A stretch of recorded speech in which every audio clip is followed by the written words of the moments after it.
Te doy la bienvenida a Líderes de Marketing y Ventas, un podcast en el que tenemos conversaciones con directores de marketing, directores de ventas, directores generales y fundadores.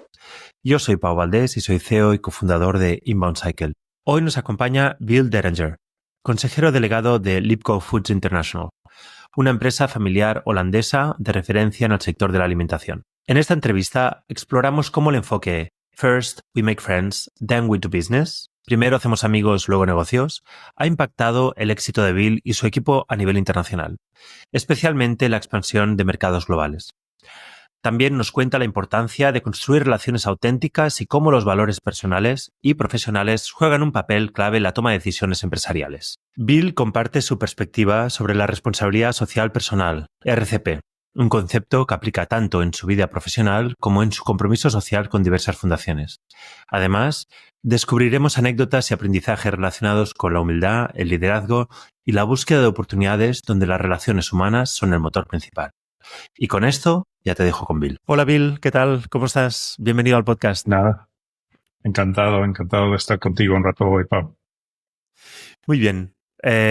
Bueno, vamos a comenzar hablando de ti. Me gustaría que nos explicaras un poco sobre ti y sobre tu actividad profesional actual, qué es lo que estás haciendo, también para dar un poco más de contexto a nuestra audiencia. Bueno, como la gente se imaginará, no soy español de nacimiento, soy norteamericano. Nací en Boston hace 57 años y me he criado en Montana. O sea y a veces mi mujer dice que no diga que soy de Montana, pero yo creo que es diferenciador y yo creo que en la vida hay que ser diferente. Mi vínculo con España empezó hace 40 años que vine aquí para hacer Co, que por tu edad, Pau, no sé si llegaste a disfrutar de Co, pero bueno, pues el último año de high school, como decimos los americanos, me enamoré de una chica de mi clase en Asturias y nos casamos a los 22 años. Y ahí empecé una aventura que me ha llevado por todo el mundo a nivel profesional y creo que he disfrutado de muchísimas cosas y oportunidades en la vida por hablar castellano. Por ser un norteamericano que habla castellano, me han ofrecido muchísimas oportunidades y me cambió la vida, como muchas otras cosas que nos pasan. Tengo 3 hijas preciosas, estoy casado y bueno, actualmente soy consejero delegado de una empresa familiar polaca que se llama Lipco Foods. Muy bien. Pues vamos a abordar como el contenido habitual del podcast, que nos gusta como abordar anécdotas de aprendizaje. Me gustaría que de todos los aprendizajes que has tenido a lo largo de tu carrera, que nos contaras una anécdota que ha tenido un impacto importante en tu estilo de gestión, en tu manera de gestionar las empresas, ¿no? Incluso en el impacto que ha tenido en los resultados de las compañías. ¿Qué nos podrías compartir? Bueno, cada etapa y cada tipo de empresa nos enseña algo. Yo empecé en la consultoría de estrategia, luego trabajé en una gran multinacional cotizada con Kellogg en diferentes lugares del mundo. Aprendí bastante sobre la estructura, los procesos. Luego trabajé en el mundo de los medios de comunicación, que se aprende mucho también, muy diferente del negocio. Una participada de private equity, que también se aprende mucho de trabajar con empresas participadas de private equity, pero la anécdota que quería compartir contigo, Pau, tiene que ver con una etapa que vivo actualmente, que es trabajar en la empresa familiar. Pensando antes de charlar contigo, lo he resumido como todos somos personas. Viene a raíz de trabajar en el grupo Osborne como director general. Tuve el gusto de trabajar con muchísimas personas de la familia Osborne, con mi jefe directo Fernando Terry, y con Ignacio Osborne coincidíamos en algunas reuniones con empresas que querían trabajar con nosotros, clientes, distribuidores, socios potenciales en diferentes lugares del mundo. Y en una de esas ocasiones, pues explicó Ignacio que dice, mira, para hacer negocios con nosotros en Osborne, explica, primero vamos a ir a comer y a ver si nos caemos bien. Y bueno, en el caso de los productos de Osborne, 5J y buen vino y brandy, pues no es ningún problema ir a comer. Pero primero vamos a ir a comer y a ver si nos caemos bien. Y luego, después de eso, si nos caemos bien, pues ya miraremos a ver si hay una oportunidad de negocio. Pero lo importante es caernos bien, sobre todo porque esto luego va a suponer mucho trabajo y se hace muy pesado. Luego identificaremos en la segunda etapa una oportunidad de negocio y luego ya entraremos en los detalles de contratos y los números. Y bueno, pues me llamó la atención en esa ocasión y después trabajando con la empresa donde teníamos una colaboración, una empresa que se llama Sogrep, una empresa portuguesa, familiar, que tiene un distribuidor en Estados Unidos que distribuía algunos de los productos de vino de Osborne. Comiendo un día en un Oporto, nos explicaban que el fundador suyo tenía una frase que era "First we make friends, then we do business". Y a mí me parecía que resumía muy bien esta forma de plantear el inicio de una buena colaboración. Y ahora, hoy en día en Lipco, estamos en una fase, nosotros hemos crecido de 200 millones hace 7 años a 1.000 millones, de una forma muy rápida. Y ahora estamos en una etapa donde queremos duplicar de nuevo el tamaño de la compañía de 1.000 millones a 2.000 millones con crecimiento internacional. Y cuando vamos a diferentes lugares del mundo, vamos buscando empresas familiares que quieren trabajar con nosotros, que comparten nuestros valores, y hemos aplicado esa forma de buscar socios de negocio, que es decir, first we make friends, then we do business. Y con esa fórmula estamos abriendo un nuevo mercado cada 2 meses en este momento en Asia, en Middle East, Europa, en todos los lugares del mundo. Entonces, para mí se ha convertido en una manera de trabajar. Y déjame que te pregunte sobre esta fórmula. Claro, entiendo que esto requiere casi es como un trabajo, bueno, comercial, ¿no? En el que vas a tener que hablar con muchas empresas, ¿no? Para conocerlas. Entonces, hay un proceso de hacer como una prospección grande de compañías en cada país y conocer a las personas, ¿no? Y de ahí dar los siguientes pasos. ¿O cómo lo organizáis? Bueno, un poco volviendo al mensaje principal, que es que todos somos personas. Por supuesto que, como gran multinacional que somos, buscamos otras empresas con las que podemos trabajar. Pero al final yo creo que no se hace negocios entre empresas, se hace negocios entre personas. Entonces, para mí el primer paso es conocernos. Pero conocernos de verdad. Saber cómo somos, cuál ha sido nuestra trayectoria, cómo son nuestros valores, si tenemos familia, si no tenemos familia. Es decir, conocernos, pues como en una entrevista de trabajo, porque invertimos mucho tiempo antes de contratar a una persona, pues para evitar riesgos y posibles problemas, impactos negativos en el negocio. Y yo creo que con los clientes, con los proveedores, yo creo que hay que seguir la misma disciplina. Hay que conocerse y ver si podemos trabajar juntos, a ver si nos caemos bien y vamos a poder trabajar juntos, porque al final todos somos personas. Y una cosa que quiero dejar claro, esto no tiene que ver con lo que se puede llamar tradicionalmente en España enchufismo o ejercer un conflicto de interés. Tiene que ver con, para trabajar juntos, yo creo que tenemos que compartir una forma de ver las cosas, una forma de tomar las decisiones, una manera de hacer negocios, unos valores que podemos tener en común, que al final los valores lo que son comportamientos que aprendemos inicialmente de nuestros padres y eventualmente por los países donde hemos vivido y las experiencias que hemos tenido y lo que hemos aprendido en la vida que funciona. Valores como generosidad, servicio, humildad, autenticidad, y también pues es importante conocer esos valores de las empresas con las que queremos trabajar, como clientes o como socios potenciales. Y cuando ahora estábamos hablando de,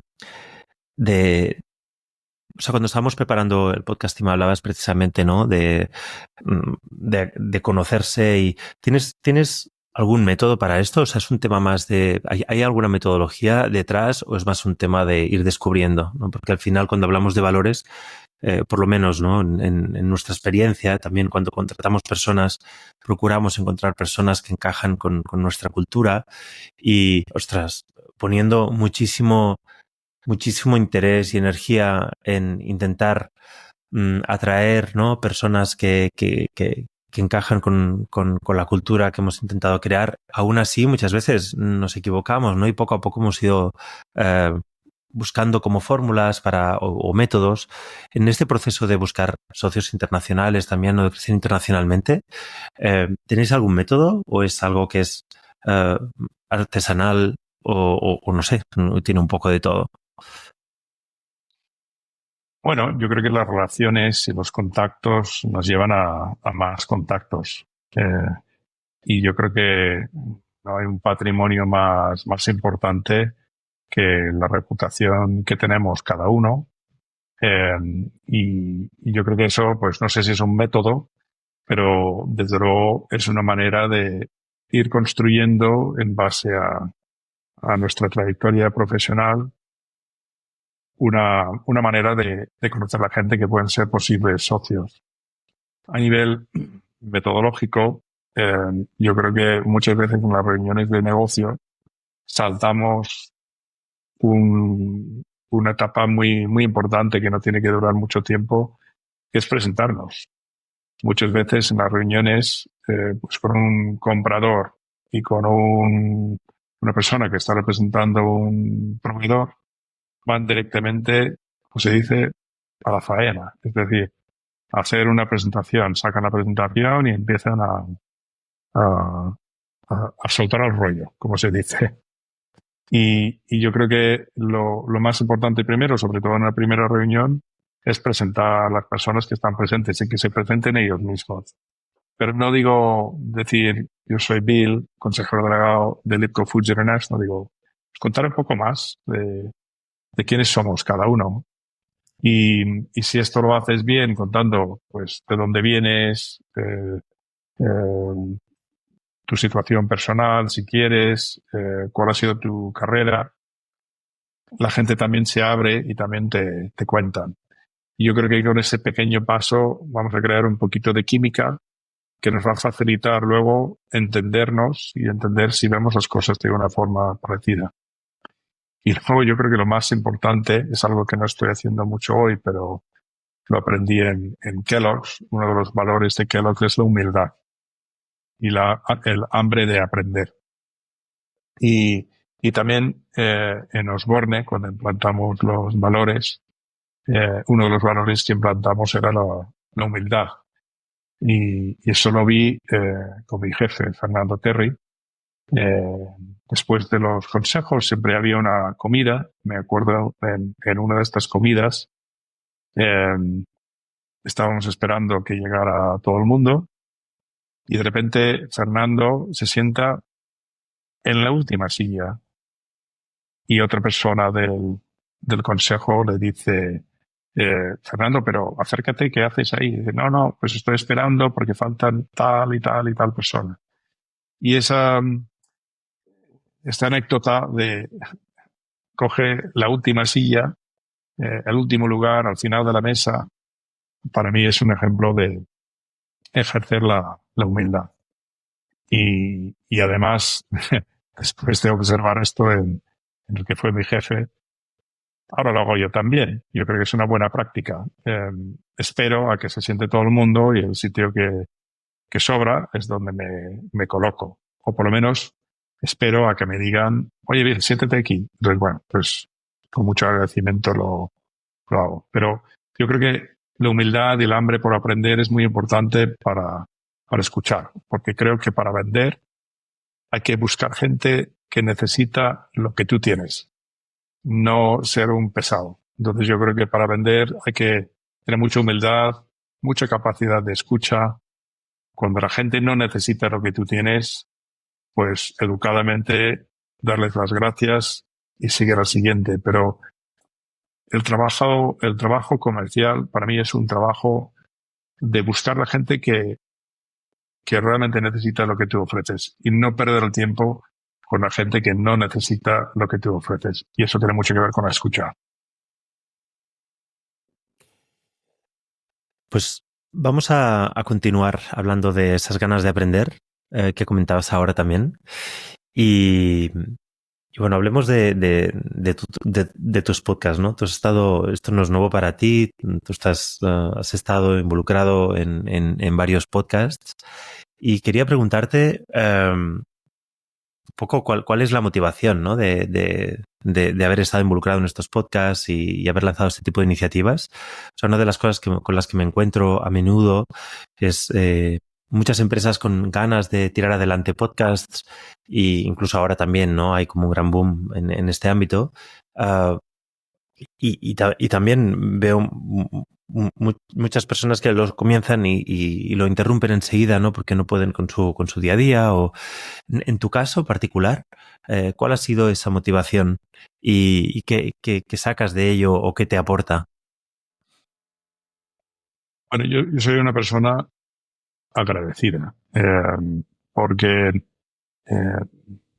yo empecé desde cero. O sea que pagué mis estudios universitarios, me casé no con ahorros, me casé con deudas en las tarjetas de crédito y he tenido que ir construyendo mi vida paso a paso, con esfuerzo y con la ayuda de muchísima gente. Muchísima gente me ha ayudado y eso me ha creado un sentimiento de mucho agradecimiento hacia la sociedad y hacia las personas. Y como resultado, hago un gran esfuerzo para intentar devolver algo. Una de las maneras de hacerlo, eh, aprovechando uno de los patrimonios que tengo, es acudir a personas que están dispuestas y hacerles preguntas y luego publicarlas para que la gente disfrute de, de su conocimiento, de su sabiduría, que yo muchas veces lo puedo disfrutar en una comida de amigos o una charla en un evento. Entonces, es una de las muchas veces que intento devolver algo a la sociedad. Y en este sentido, cuando preparábamos este podcast, me has hablado de un concepto que he encontrado muy interesante, al que te referías como RSP, ¿no?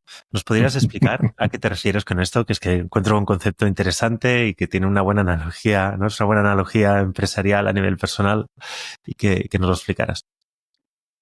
Bueno, yo creo que las empresas cada vez más se esfuerzan para hacer lo que se llama RSC, Responsabilidad Social Corporativa. Y entonces RSP para mí es mi responsabilidad social personal. Y viene a raíz de mi contexto personal. Entonces, una de las áreas de RSP es estar en el patronato de la Fundación Prodis, que España es número uno en montones de cosas, en deporte, en trasplantes.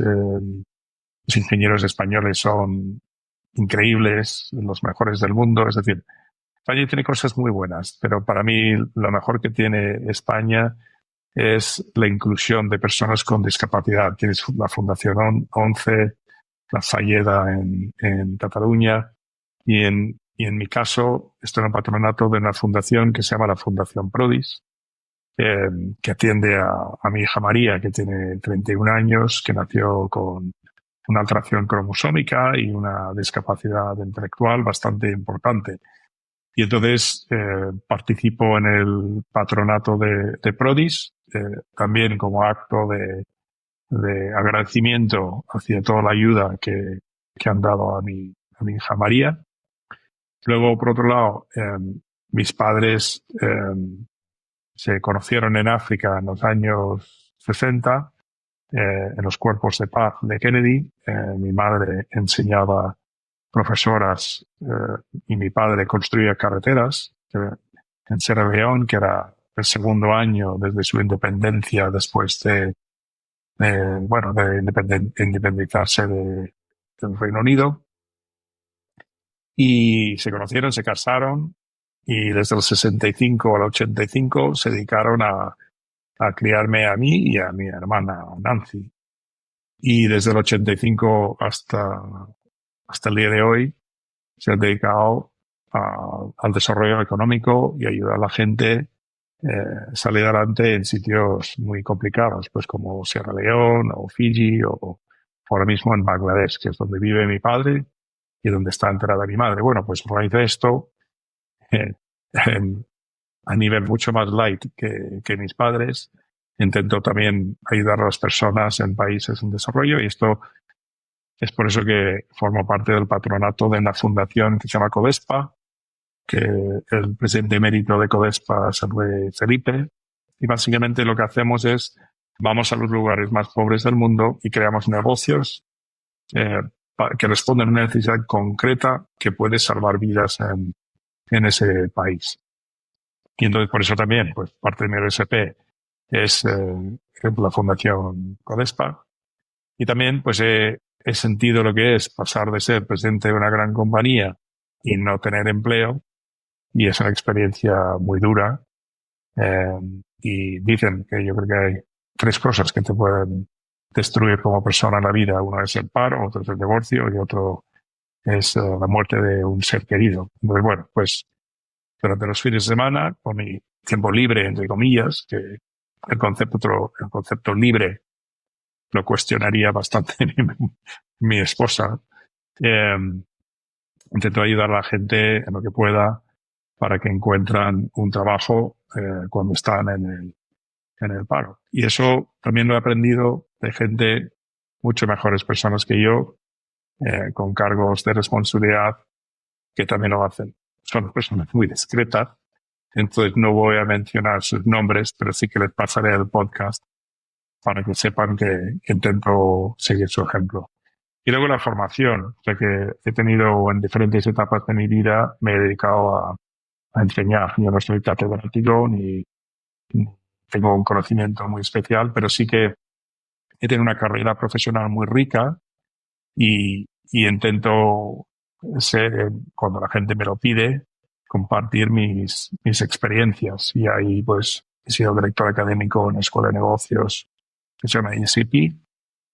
También he dado clases en el Instituto de Gobernanza para formar a consejeros. Para mí, la enseñanza es un acto de amor.